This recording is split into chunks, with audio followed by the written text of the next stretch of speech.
Hi armies. ഒരു തിമിംഗലം ലോകമെമ്പാടുമുള്ള ആയിരക്കണക്കിന് ആളുകളുടെ ഹൃദയം സ്പർശിച്ചു എന്ന് പറഞ്ഞാൽ നിങ്ങൾ വിശ്വസിക്കും? ഞാൻ ഇന്നിവിടെ പറയാൻ പോകുന്നത് എനിക്ക് ഏറ്റവും ഇഷ്ടപ്പെട്ട BTSന്റെ വേലിയൻ 52 എന്ന പാട്ടിനെ പറ്റിയാണ്. എന്തുകൊണ്ടാണ് ഈ പാട്ടിന് വേലിയൻ 52 എന്ന പേര് വന്നതെന്ന് നിങ്ങൾക്കറിയോ? അതിന് കാരണം ഒരു തിമിംഗലമാണ്.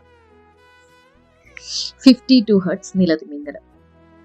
ഈ തിമിംഗലം ഒരു പ്രത്യേക ഫ്രീക്വൻസിയിലാണ് ശബ്ദം ഉണ്ടാക്കുന്നത്.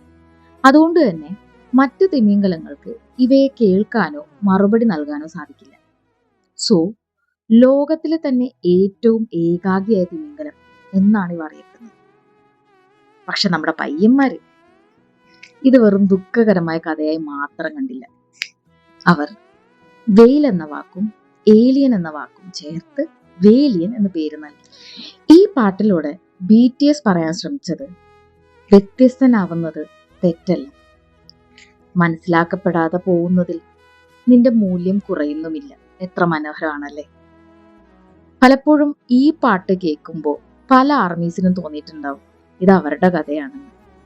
ഇതിന്റെ ഒരു ഫൺ ഫാക്ട് എന്താന്ന് വെച്ച് കഴിഞ്ഞാൽ, ഇതുവരെ ഒരു ശാസ്ത്രജ്ഞർക്കും ഈ 52 ഹെർട്സ് നീലത്തിമിംഗലം ഒറ്റയ്ക്കാണെന്നുള്ളത് തെളിയിക്കാൻ കഴിഞ്ഞിട്ടില്ല. പക്ഷേ ലോകമെമ്പാടും ഒറ്റപ്പെടലിന്റെ പ്രതീകമായി ഈ കഥ അറിയപ്പെട്ടു. BTS ഈ പാട്ടിലൂടെ പറയുന്നത്, നിങ്ങളുടെ ശബ്ദം വ്യത്യസ്തമായിരിക്കാം, പക്ഷെ അതിനും വിലയുണ്ട്. എന്നെങ്കിലും ഒരിക്കൽ ആരെങ്കിലും അത് കേൾക്കും. അടുത്ത തവണ വേലിയൻ 52 നിങ്ങൾ കേൾക്കുമ്പോൾ അതിനെ വെറും ഒരു പാട്ടായി മാത്രം കേൾക്കാതെ ആരെങ്കിലുമൊക്കെ കേൾക്കും എന്ന പ്രതീക്ഷയിൽ പാടിക്കൊണ്ടിരിക്കുന്ന ഒരുപാട് ഹൃദയങ്ങളുടെ കഥയായി ഒന്ന് കേട്ടു നോക്കും. പിന്നെ നേരത്തെ പറഞ്ഞ പോലെ ലോകത്തിലെ ഏറ്റവും ഏകാഗിയായ തിമിംഗലം എന്ന വളരെ വലിയ പ്രസ്താവനയാണ്. പക്ഷെ അതിന് ശാസ്ത്രീയമായ തെളിവുകളൊന്നുമില്ല.